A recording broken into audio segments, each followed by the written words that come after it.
16 juin 1940. Premier message du maréchal Pétain aux Français.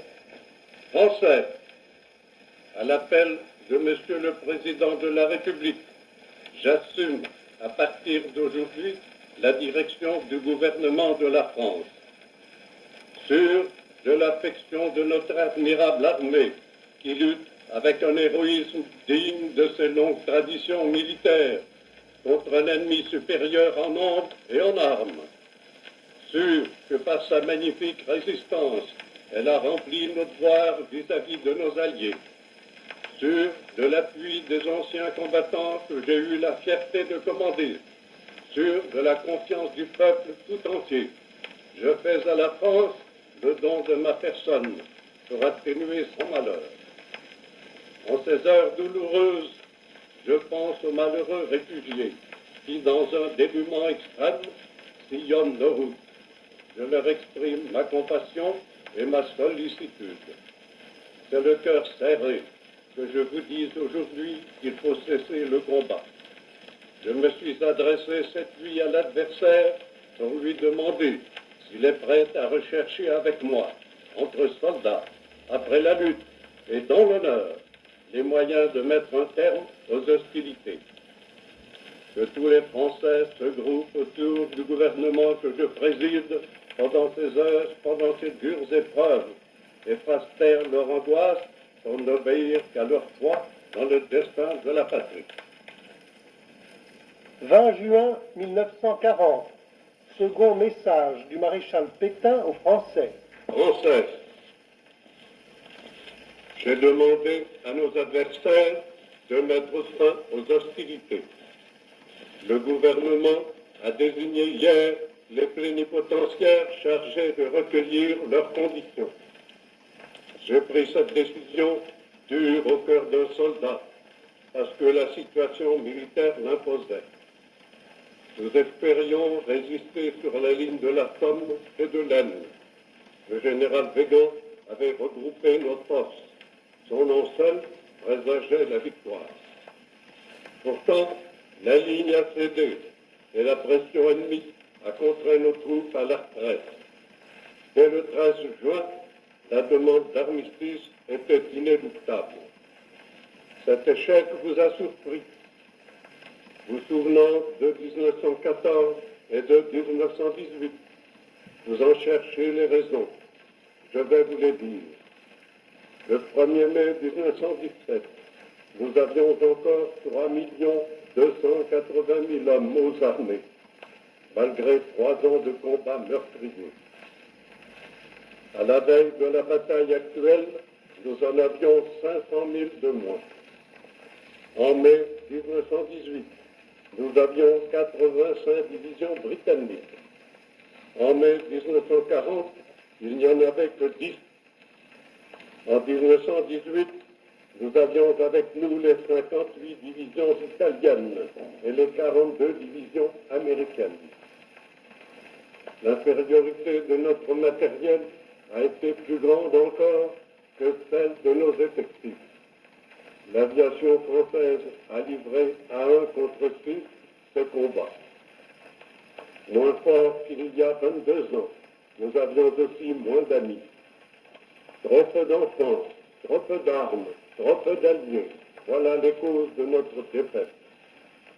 Le peuple français ne conteste pas ses échecs. Tous les peuples ont connu tour à tour des succès et des revers. C'est par la manière dont ils réagissent qu'ils se montrent faibles ou gros. Nous tirerons la leçon des batailles perdues.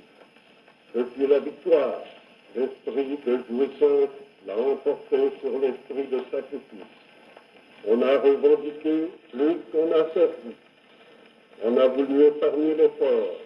On rencontre aujourd'hui le malheur.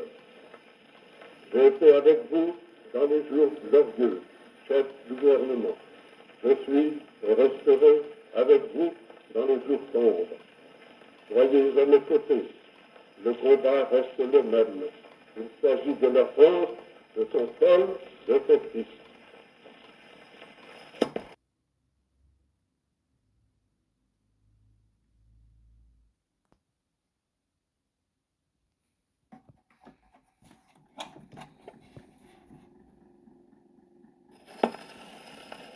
Depuis ces 2 premiers messages du maréchal à la nation française, 4 mois ont passé. À l'appel du chef, à son exemple, la France unanime a répondu. Dans la discipline, dans la foi, la patrie blessée s'est mise au travail. Déjà les crépuscules des hommes de France sont moins sombres. Déjà de l'est à l'ouest, du sud au nord, il est des flammes ranimées, il est des espoirs neufs. 30 octobre 1940, le maréchal de nouveau s'adresse à la France. Oui. Français, j'ai rencontré jeudi dernier le chancelier du Reich. Cette rencontre a suscité des espérances et provoqué des inquiétudes. Je vous dois à ce sujet quelques explications. Une telle entrevue n'a été possible 4 mois après la défaite de nos armes que grâce à la dignité des Français devant l'épreuve, grâce à l'immense effort de régénération auquel ils se sont prêtés, grâce aussi à l'héroïsme de nos marins, à l'énergie de nos chefs coloniaux, au loyalisme de nos populations indigènes. La France s'est ressaisie. Cette première rencontre entre le vainqueur et le vaincu marque le premier redressement de notre pays. C'est librement que je me suis rendu à l'invitation du Führer. Je n'ai subi de sa part aucun diktat, aucune pression. Une collaboration a été envisagée entre nos 2 pays. J'en ai accepté le principe. Les modalités en seront discutées ultérieurement. À tous ceux qui attendent aujourd'hui le salut de la France, je tiens à dire que ce salut est d'abord entre nos mains. À tous ceux que de nobles scrupules tiendraient éloignés de notre pensée, je tiens à dire que le premier devoir de tout Français est d'avoir confiance. À ceux qui doutent, comme à ceux qui s'obstinent, je rappellerai qu'en se raidissant à l'excès, les plus belles attitudes de réserve et de fierté risquent de perdre de leur force. Celui qui a pris en main les destinées de la France a le devoir de créer l'atmosphère la plus favorable à la sauvegarde des intérêts du pays.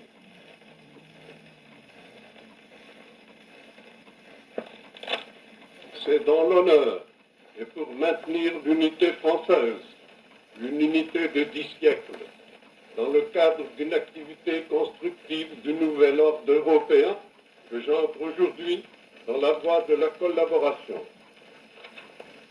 Ainsi, dans un avenir prochain, pourrait être allégé le poids des souffrances de notre pays, améliorer le sort de nos prisonniers, atténuer la charge des frais d'occupation.